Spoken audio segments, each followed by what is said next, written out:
Good morning, America, and welcome to Bridging the Gap. And I'm your host, George G. Money Willis, and it's another beautiful day. And I'm grateful for every day that God has given me, man, because where I used to be and where I am is a tremendous difference. But we've been talking about our young men and boys in general, and I talked yesterday about guys not going to college and not valuing it in education. But it dawned on me that one of the most important things that I need to talk about and want to talk about is young men with children. We are having children at an alarming rate that we cannot support. Guys, you got to participate. If you got a kid, regardless of whether you want the kid or not, regardless of whether you like the mother or not, you need to participate in the kid's life, because it will determine their future. We go out here and have these babies without the patience and the tolerance it takes to raise them. They need us. Because discipline begins at home. They will be a product of you.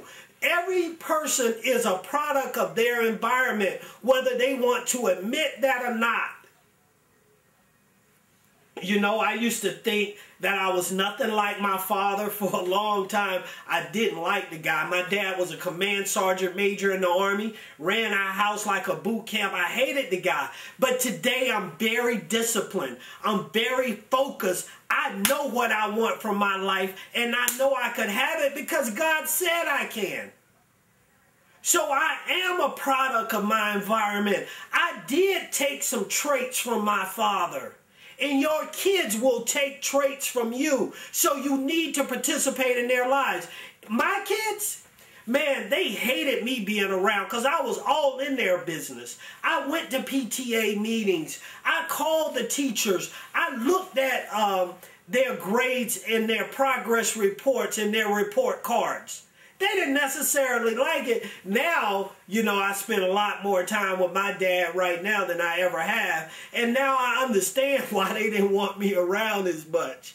You know, because it's not my job and it's not your job to be your kid's best friend. See, at one point I tried to be their friend, but I'm not their friend. I'm their father. And I have a right to say what I feel, because it will affect their lives.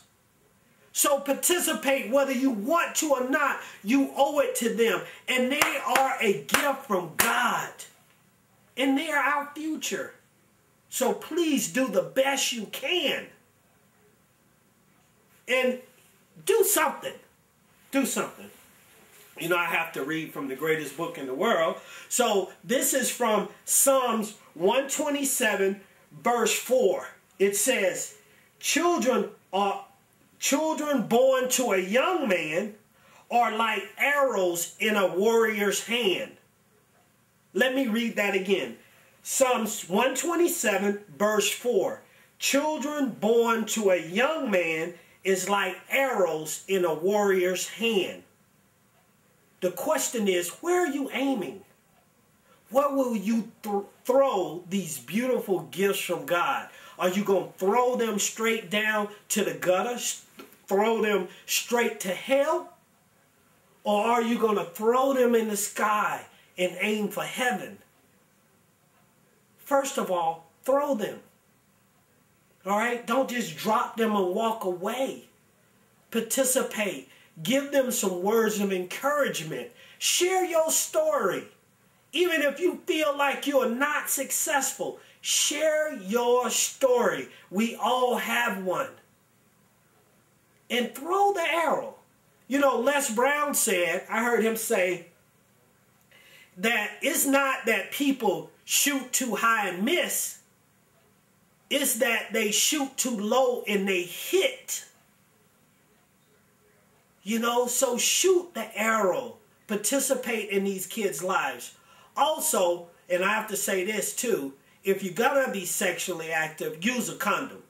Because the way they're having babies, what that says to me is you're not being safe. You're not using a condom.